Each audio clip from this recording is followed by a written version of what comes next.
اما بعد فاعوذ باللہ من الشیطان الرجیم بسم اللہ الرحمن الرحیم وما برئ نفسی ان النفس لامارۃ بالسوء صدق اللہ العظیم الصلاۃ والسلام علیک یا سیدی یا رسول اللہ وعلی آلک واصحابک یا سیدی یا حبیب اللہ الصلاۃ والسلام علیک یا نبی اللہ وعلی آلک واصحابک یا نور اللہ۔ لائق سر تکریم و اعزاز محتشم پیارے عزیز بھائیوں اور بزرگوں، السلام علیکم ورحمۃ اللہ وبرکاتہ۔ اللہ کی توفیق سے رمضان کریم کی ان حسین ساعتوں میں ہم درس حدیث کی اس نشست میں حاضر ہیں۔ دعا ہے خالق کائنات بسط کا حضور صاحب الاولاد ہم سب کا آنا مل بیٹھنا اپنے دربار میں شرف قبولیت عطا فرمائے۔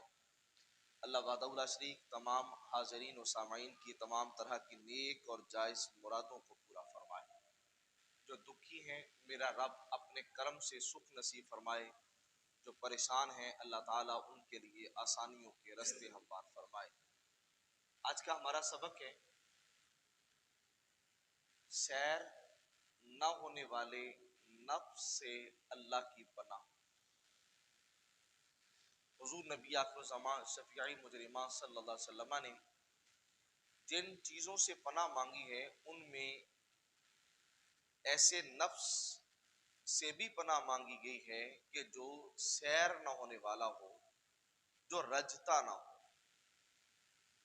اللہ کے نبی صلی اللہ علیہ وسلم نے دعا مانگی، اللہم انی اعوذ بک من نفس لا تشبع۔ اے اللہ میں تجھ سے ایسے نفس کے بارے پناہ مانگتا ہوں کہ جو سیر نہ ہوتا ہو، راضی نہ ہوتا ہو، طمع اور لالچ ہمیشہ رکھنے والا ہوتا ہو۔ یہاں جس نفس سے اللہ کے نبی صلی اللہ علیہ وسلم نے اللہ کی پناہ مانگی ہے، اس نفس سے مراد نفس امارہ ہے۔ خالق کائنات میں قرآن مجید برہان رشید 13واں پارہ پہلی آیت ہے، وما ابرئ نفسی ان النفس لامارۃ بالسوء۔ سرکار سیدنا یوسف علیہ نبینا علیہ الصلوۃ والسلام بارگاہ خدا بندی کے اندر اپنی نیاز مندی کا اظہار کرتے ہیں کہ مولا میں اس نفس کے معاملے میں بری نہیں، اس لیے کہ یہ نفس تو برائی کا حکم دینے والا ہے۔ اس آیت کا بیک گراؤنڈ اصل میں یہ تھا کہ سرکار سیدنا یوسف علیہ السلام نے عزیز مصر کو پیغام بھیجا تھا کہ آپ کے اہل خانہ کے بارے میں گناہگار نہیں، میں آپ کے اہل خانہ کے معاملے میں خیانت کرنے والا نہیں۔ تو جب ادھر پیغام بھیجا تو ادھر دل کے اندر یہ بات کھٹکی کہ میں نے ادھر اپنی برات کا اظہار کر دیا ہے، جبکہ انسان کا نفس وہ تو انسان کو برائی کی دعوت دیتا ہے، برائی کی طرف لے کے جاتا ہے۔ تو یہ جو برات کا میں نے اظہار کیا ہے، پیغام بھیجا ہے، کہیں یہ خود ثنائی تو نہیں ہے، کہیں اپنے نفس کی یہ تعریف تو نہیں ہے۔ تو انہوں نے اللہ تعالیٰ کی بارگاہ کے اندر نیاز مندی پیش کرتے ہوئے عاجزی اور انکساری کا اظہار کرتے ہوئے عرض کی، مولا نفس کے معاملے کے اندر میں نے یہ جو اپنی برات کا اظہار کیا ہے تو فرمایا یہ محض تیرے کرم سے، اس لیے کہ جو نفس امارہ ہے وہ برائی کا حکم دینے والا ہے۔ اس کو امارہ اس لیے کہتے ہیں، یہ ہمیشہ بندے کو برائی کی طرف لے کے جاتا ہے۔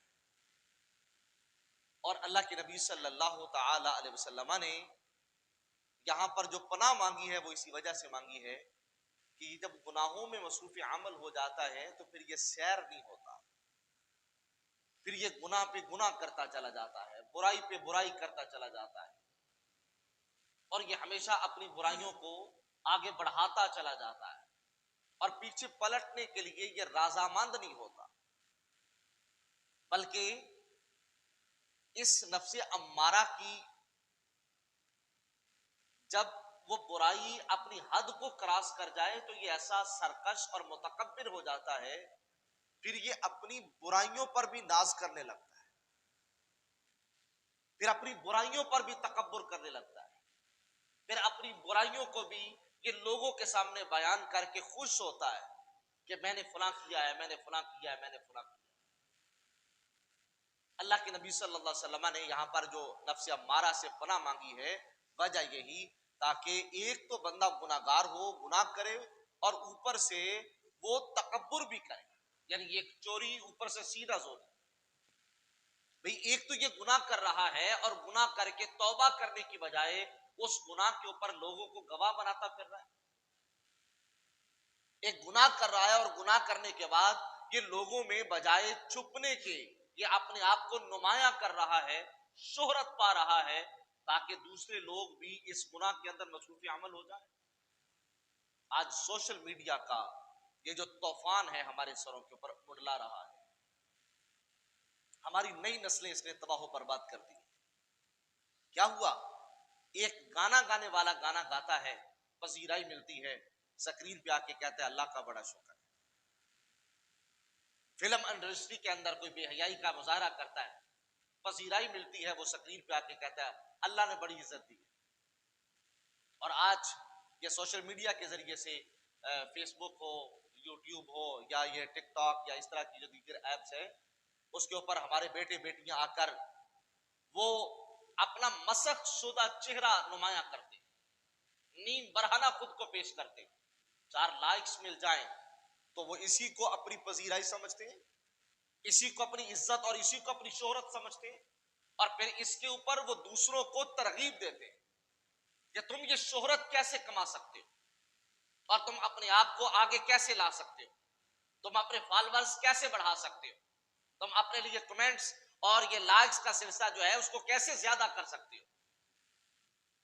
یہ کیا ہے؟ یہ نفس امارہ کی چال ہے جو انسان کو برائی کرنے کے بعد بجائے توبہ کی طرف لے کے جانے کے، وہ اس کو مزید پرموٹ کرنے کے لیے اسباب مہیا کرتا ہے۔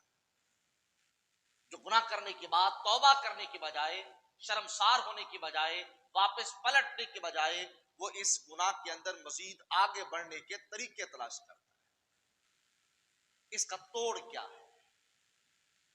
نفس امارہ کی روک تھام کیسے کی جا سکتی ہے؟ اس کی روک تھام کے لیے اللہ تعالیٰ نے انسان کے اندر ایک دوسری قوت پیدا کی ہے، جس قوت کو نفس لوامہ کہا جاتا ہے۔ اور نفس لوامہ کی عادت ہے، یہ انسان کو گناہ کرنے کے بعد جو وہ نفس امارہ کے ذریعے سے ہوا تو یہ پھر بندے کو ملامت کرتا ہے، یہ اس کے اندر احساس پیدا کرتا ہے کہ تو نے بہت بڑی برائی کی ہے، یہ تو نے بہت بڑا گناہ کیا ہے۔ اور یہ جو اس کے اندر یہ جو احساس پیدا کرتا ہے نا، پھر یہ توڑ ہوتا ہے اس نفس امارہ کا جو کہ کردار نفس لوامہ ادا کرتا ہے۔ اس لیے کہ جو نفس امارہ ہے وہ شیطان پیچھے اس کے کارگر ثابت ہوتا ہے۔ اعلی کار نفس امارہ کے اندر شیطان ہوتا ہے، وہ بندے کے اعمال اس کے سامنے مزین کر کے پیش کرتا ہے۔ وَزَيَّنَ لَهُمُ الشَّيْطَانُ أَعْمَالَهُمْ، کہ پھر انسان کے لیے شیطان اس کے اعمال مزین کر کے پیش کرتا ہے، اس کی برائیوں کو اچھائیاں بنا کے پیش کرتا ہے، اس کی برائیوں کو اس کا حسن بنا کے پیش کرتا ہے، اس کی برائیوں کو معاشرے کے اندر مقبولیت کا ذریعہ بنا کے پیش کرتا ہے، اور اس کی برائیوں کو وہ اس کے سامنے عزت کا باعث بنا کے پیش کرتا ہے۔ تو پھر کیا ہوتا ہے؟ جب وہ نفس امارہ کے ذریعے شیطان کا اعلی کار بن کے برائیوں میں سبقت لے کے جاتا ہے تو پھر نفس لوامہ آ کے کنڈی کھڑکاتا ہے، وہ کہتا او کبھی سوچ ہوش کر، تو نے ہمیشہ یہاں نہیں رہنا، ہمیشہ لوگوں کی داد نہیں سمیٹنی، ہمیشہ لوگوں سے یہ جو تو داد لے رہا ہے، امداد لے رہا ہے، اور لوگوں کے اندر بلے بلے شہرت ہے، ہمیشہ یہ نہیں رہنی۔ کل نفس ذائقۃ الموت، کبھی تو نے موت کو بھی چکھنا ہے، اور کبھی وہ آواز بھی پیدا ہو رہی ہے وَامْتَازُوا الْيَوْمَ أَيُّهَا الْمُجْرِمُونَ، اللہ کے حضور تجھے مجرم بنا کے کھڑا کیا جائے گا۔ اور پھر وہ وقت بھی آنا ہے کہ یوم نختم علی افواہہم وتکلمنا ایدیہم وتشہد ارجلہم بما کانوا یکسبون. اللہ کریم فرماتا ہے میدان محشر لگے گا، ہم منہ کے اوپر مہر لگا دیں گے اور ہم پھر کہیں گے کہ ہاتھوں کے ذریعے سے کلام کرو. تو ہاتھ بول کے بتائیں گے میرے ساتھ کیا کیا کرتا رہا، پاؤں بول کے بتائیں گے میرے ساتھ یہ کیا کیا عمل کرتا رہا.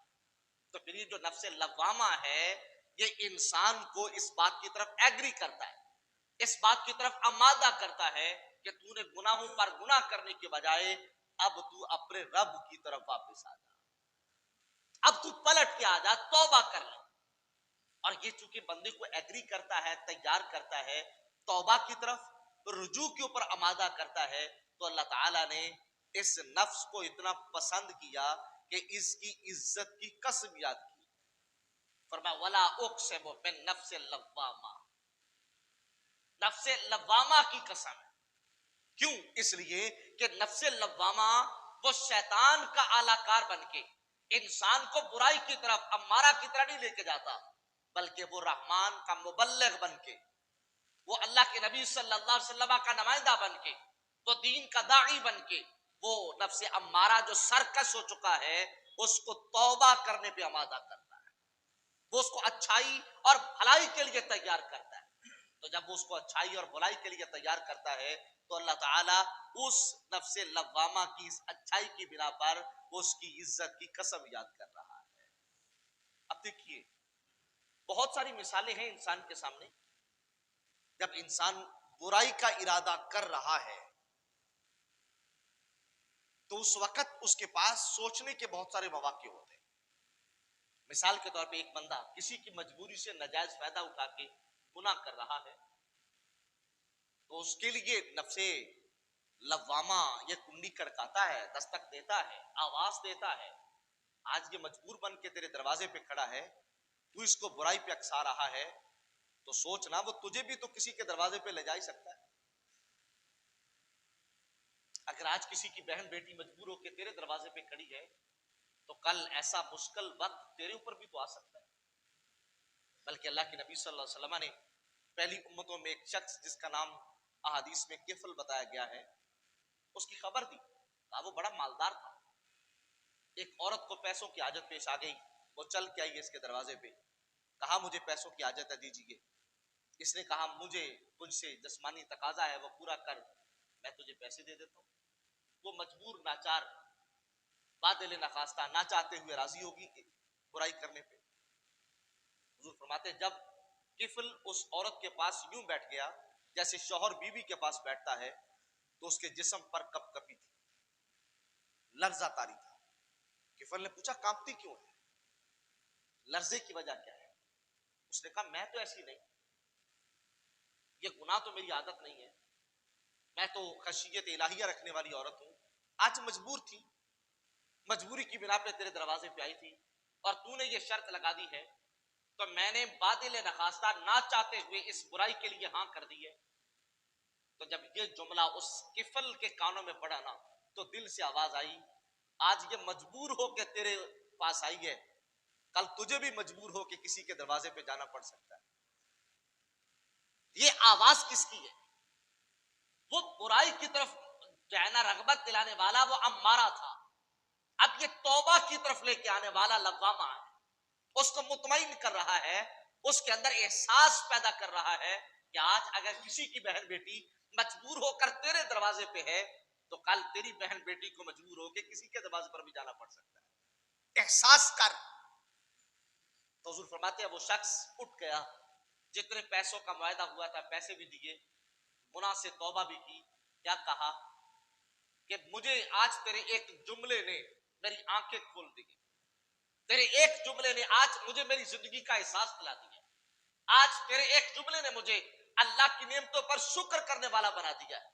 میرے آقا فرماتے ہیں وہ عورت پیسے لے کے اپنے گھر چلی گئی. ایک رات بیتی تھی، جب صبح ہوئی تو کفل مر گیا. بارگاہ خدا کے اندر جب اس کا معاملہ گیا تو خالق کی کائنات نے فرمایا میرے فرشتوں اس کفل کو آج میری رحمت سے جنت عطا کر. کیوں؟ ساری زندگی تو برائیوں پر برائیاں ہیں، ساری زندگی تو یہ امارہ کا پجاری رہا ہے. ساری زندگی تو یہ امارہ کو راضی کرتا رہا ہے، ساری زندگی تو یہ شیطان کا اللہ کار بن کے رہا. تو کہا ساری زندگی کو نہ دیکھو، یہ دیکھو اس کی زندگی کا آخری عمل کیا. ساری زندگی اس نے امارہ کی مانی ہے، تو آج یہ بھی تو دیکھو نا. تو یہ لوامہ مان کے اس کی اور عورت کے درمیان آڑ کوئی نہیں تھی، اس کی اور عورت کے درمیان پردہ کوئی نہیں تھا. تو کہا اس نے محض خوف خدا سے، محض خشیت الہیہ سے، اور صرف میری رضا کے لیے اس عورت سے جدائی اختیار کی، تو میں اس کے اس عمل کی وجہ سے اسے جنت عطا کرتا ہوں. یہ کیا کردار ہے؟ یہ نفس لوامہ کا کردار ہے. اگر انسان کے دل کے اندر ایک رائی کے برابر بھی ایمان ہونا، تو جب وہ برائی کی طرف جاتا ہے تو وہ ایک بار کنڈی ضرور کھڑکاتا ہے، وہ ایک بار احساس ضرور دلاتا ہے، وہ آواز دیتا ہے، وہ دیکھ تو صحیح. یہ انسان کے چہرے پہ داڑھی شریف ہونا تو برائی کی طرف قدم اٹھاتے شرم آتی ہے، یار میرے چہرے پہ داڑھی شریف. سر پہ امامہ شریف ہو تو برائی کرتے ہوئے شرم آتی ہے، یار میرے سر پہ امامہ شریف. تو وہ اندر سے آواز آتی ہے کہ جس نے یہ داڑھی تجھے دی ہے، جس نے تیری عزت تیرے امامے میں رکھی ہے، وہ تو تیرا ایمان ہے، اور وہ ایمان تو ہر وقت تیرے دل کے اندر ہے. یہ برائی کی طرف کیسے جا رہا ہے؟ اور اگر انسان کبھی گناہ کر لے تو وہ انسان کو شرمسار کرتا ہے. انسان گناہ کر لے تو وہ انسان کو آمادہ کرتا ہے اس بات کی طرف کہ دربار خدا میں آ جا، تائب ہو جا، اللہ سے معافی مانگ کہ تو نے بہت برا کام کیا. دیکھیے سرکار علیہ الصلوۃ والسلام ارشاد فرماتے ہیں، پہلی امتوں میں سے ایک شخص تھا جس نے 99 لوگوں کا قتل کیا تھا. دل میں خیال آ گیا مجھے توبہ کرنی چاہیے. اس سے یہ بات سمجھ آتی ہے انسان جتنا بھی گناہگار ہو جائے، اس سے جتنے بھی گناہ سرزد ہو جائیں، تو نفس لوامہ بندے کو بلاتا رہتا ہے، اچھائی کی طرف لے کے آتا رہتا ہے، توبہ کی طرف آمادہ کرتا رہتا ہے. کہا پلٹ کے آ جا. اس نے لوگوں سے پوچھا اس وقت کا سب سے بڑا عالم کون؟ بتایا گیا فلاں راہب ہے. اس کے پاس گیا ہے اور جا کر پوچھا 99 لوگوں کا قاتل ہوں، ذرا یہ تو بتائیے میری توبہ ہے؟ اس نے کہا تیری توبہ کیسے؟ 99 بندوں کا قاتل ہے، تیری توبہ کون قبول کرے؟ اس نے کہا چلو 99 ہے، 100 کا عدد پورا کرتے ہیں. پھر اس نے اس راہب کا سر بھی اڑا دیا. لیکن لوامہ نے پھر کہا نہیں، کوئی بندہ تلاش کر جو تیری توبہ کی حامی بنے. پھر پوچھا کوئی اور بندہ، کسی اچھے عالم کا پتہ چلا، وہاں گئے، جا کے پوچھا میرے لیے کیا حکم ہے، 100 بندوں کا قاتل ہوں، کیا توبہ ہو سکتی ہے؟ اس نے کہا توبہ کا دروازہ تو قیامت کی صبح تک کھلا ہے، قیامت تک توبہ کا دروازہ کھلا ہے، توبہ کا دروازہ بند نہیں ہے. کہا پھر توبہ کہاں ہوگی؟ کہا فلاں فلاں بستی ہے، وہاں پر اللہ والے بستے ہیں، ان کے پاس جا اور جا کر ان کے ہاتھوں پہ توبہ کر دے. وہ یہ بات مان کے چلا ہے، راستے میں موت آ گئی. دونوں طرح کے فرشتے آگے، عذاب والے بھی رحمت والے بھی. رحمت والے کہتے ہیں یہ ہمارا ہے، عذاب والے کہتے ہیں ہمارا ہے. رحمت والے کہتے ہیں دیکھیے نا، اگرچہ ساری زندگی برائیاں کرتا رہا، 100 بندوں کا قاتل ہے، لیکن چلا تو توبہ کرنے تھا نا، چلا تو توبہ کرنے تھا. اور دوسرے کہتے ہیں اگرچہ چلا توبہ کرنے تھا لیکن توبہ بھی کی تو نہیں ہے نا، 100 لوگوں کا قاتل بھی ہے، گناہوں سے زندگی بھری پڑی ہے، ہم اس کو کیسے رحمت کے حوالے کر دیں؟ اللہ تعالیٰ کے حکم سے لبادہ بشریت میں ایک فرشتہ حاضر ہوتا ہے، فیصلہ کرتا ہے دونوں کے درمیان. کیا کرو؟ زمین کو ماپ لو، جدھر سے چلا تھا ادھر زیادہ قریب ہے یا جدھر کو جا رہا تھا ادھر زیادہ قریب. اور جب دونوں طرف سے زمین ماپی جاتی ہے تو وہ ادھر زیادہ قریب ہے جدھر کو جا رہا تھا، اللہ والوں کی بستی کے زیادہ قریب ہے. تو فیصلہ کر دیا جاتا ہے یہ رحمت کے حوالے کر دیا. اب دیکھیے نفس امارہ 100 لوگوں کا قتل کروا رہا ہے اور نفس لوامہ اس کو توبہ کی طرف لے کے آ رہا ہے. اور نفس امارہ کی جب تک پیروی کرتا رہا وہ رحمت باری تعالیٰ سے وہ دور سے دور ہوتا چلا گیا. لیکن جب اس نے نفس لوامہ کی مانی تو وہ جیسے جیسے اللہ والوں کی وادی، اللہ والوں کی بستی کی طرف آیا، اگرچہ توبہ سے پہلے موت آ گئی تو اللہ نے عذاب والوں کے حوالے نہیں بلکہ میرے رب نے اس کو رحمت والے فرشتوں کے حوالے کیا. کیوں کیا ہے بتانے کے لیے لوگوں، اس نے اگرچہ توبہ نہیں کی مگر نفس لوامہ کی بات مان تو لی ہے، برائی سے تو رک گیا ہے نا.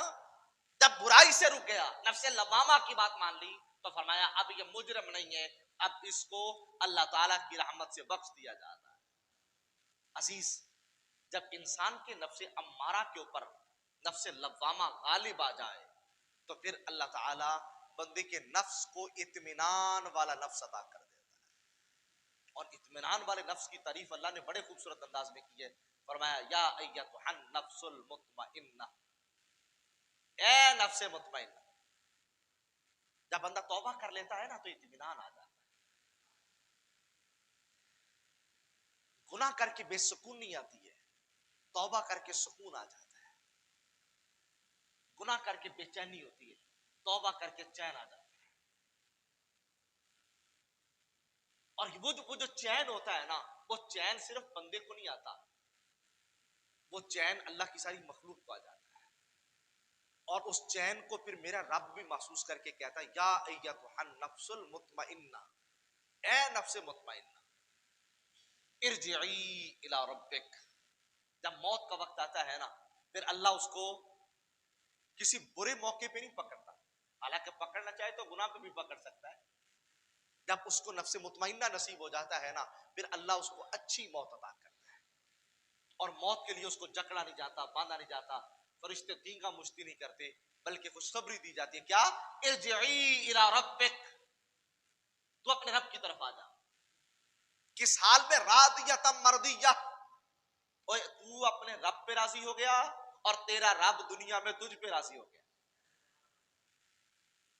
اور دیکھیے، ایک طرف جب وہ نفس امارہ کا پیروکار تھا تو شیطان راضی ہو رہا تھا، جب وہ نفس لوامہ کے سہارے توبہ کے راستے پہ چلا، اچھائی کے راستے پہ چلا، برائی کو چھوڑ گیا، تو اب خالق کائنات نے اس کو اعزاز دیا، انعام کے طور پہ اسے نفس مطمئنہ عطا کر دیا. جب نفس مطمئنہ میسر آ گیا تو پھر کیا ہوا؟ آواز آئی راضیۃ مرضیہ. اے بندے، تو اپنے خدا پہ راضی رہا اور وہ خدا تیرے اوپر راضی. فادخلی فی عبادی وادخلی جنتی، اب تو میرے بندوں کی صف میں آ جا، اب تو میرے بندوں کی صف میں آ جا. جب تو میرے بندوں کی صف میں آ جائے گا نا تو پھر یوں ہی سمجھ تو میری جنت میں داخل ہو گیا. برادر سی بکر، نفس امارہ سے بچنا یہ بندہ مومن کے سے ملازم ہے. ایک طریقہ تو یہی ہو گیا کہ نفس لوامہ کا سہارا لیا جائے، نفس لوامہ کو نفس امارہ پر غالب کیا جائے. اور نفس امارہ کے شر سے بچنے کا دوسرا طریقہ یہ ہے کثرت کے ساتھ استغفر اللہ ربی من کل ذنب واتوب الیہ، کثرت استغفار کیا جائے. جب ہم بہت ساری تسبیحیں کرتے ہیں تو وہاں پر کم از کم ایک دو تسبیحیں جو ہے وہ استغفار کی کرنی چاہیے. اس سے کیا ہوتا ہے؟ نفس امارہ مغلوب ہو جاتا ہے اور نفس لوامہ جو ہے وہ غالب آ جاتا ہے. اور تیسرا طریقہ یہ ہے کہ نیک لوگوں کی سنگت اور صحبت اختیار کی جائے، نیک لوگوں کی بارگاہ میں بیٹھا جائے، اچھے لوگوں کی مجلس کو پسند کیا جائے. اس کی بنا پر بھی نفس امارہ کمزور ہو جاتا ہے اور نفس لوامہ وہ مضبوط اور پاورفل ہو جاتا ہے. اور اس کے لیے ایک طریقہ یہ بھی ہے نفس امارہ سے بچنے کا کہ ہم عہد کر لیں کہ ہم وہ کام کریں گے جس کے کرنے کا اللہ نے حکم دیا اور اللہ کے نبی نے حکم دیا ہے، اور ہم وہ کام قطعی طور پہ نہیں کریں گے جہاں سے خدا نے منع کیا یا مدینے والے مصطفیٰ نے منع. پھر فائدہ کیا ہوگا؟ نفس امارہ کمزور ہو جائے گا، نفس لوامہ مضبوط ہو جائے گا. اللہ تعالیٰ تحفے کے طور پہ بندہ مومن کو پھر نفس مطمئنہ عطا کر.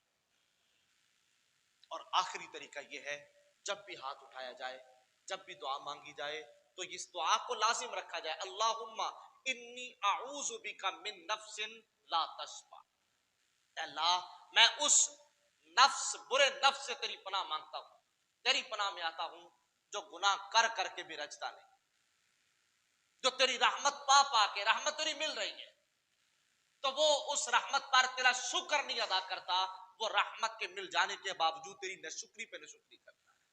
اپنی دعا کے اندر ان لفظوں کو لازم رکھا جائے، اگرچہ عربی کے لفظ نہیں آتے تو اردو زبان کے اندر ہی ان چیزوں سے پناہ مانگی جائے جن چیزوں سے اللہ کے نبی صلی اللہ علیہ وسلم نے خود پناہ مانگ کے دکھائی ہے۔ اللہ تعالیٰ آج کی ہماری اس نشست کو اپنے دربار میں قبول